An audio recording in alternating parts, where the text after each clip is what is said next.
Les gars, est-ce que vous savez que recevoir un refus est une opportunité?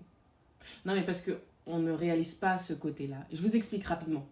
J'avais postulé, petite storytelling, hein, j'avais postulé pour une legal tech, d'accord? Parce que j'étais vraiment focus sur ça. Et ils m'ont refusé. Et moi, de mon côté, je me suis pas dit, ah, ils m'ont refusé, bah laisse tomber. Non, non, non. J'ai conservé le mail de la personne et je suis restée aux aguets. C'est-à-dire, quand j'ai vu qu'il y avait une publication par rapport à un poste ou un poste est libéré, directement, je prends contact avec la personne parce que j'avais gardé son mail. Et il faut savoir qu'il faut rester toujours cordial dans les échanges. C'est important parce que ça va vous sauver la vie plus tard si vous décidez de repostuler. Donc la personne, je lui envoie un petit mail, je dis oui, coucou, ça va, j'espère que tu vas bien, tu te souviens, j'avais postulé pour nanana. Bah, en fait, pour te dire que je suis toujours sur le marché, donc si tu es intéressé par un candidat, etc., bah, vous savez quoi?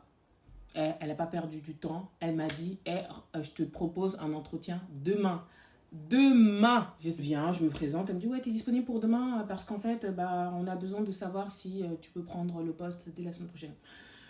Et j'ai dit, oui, oui, bien sûr, je suis venue, tout ça, etc. Franchement, les locaux, rien à dire, incroyable. J'ai été bien accueillie et tout. Pourquoi ça ne s'est pas clôturé sur un CD? Tout simplement, en fait, je me suis rendu compte, ça sera aussi une autre storytelling, mais je me suis rendu compte que euh, je valais mieux. C'est pas pour être anxieuse, hein, mais c'est important en fait de connaître votre valeur et de pas être dans cette espèce de FOMO, de l'urgence de trouver un poste parce que vous devez payer des factures, mais de trouver un poste par rapport à ce que vous aimez faire, qui vous êtes et ce vers quoi vous aspirez tout simplement.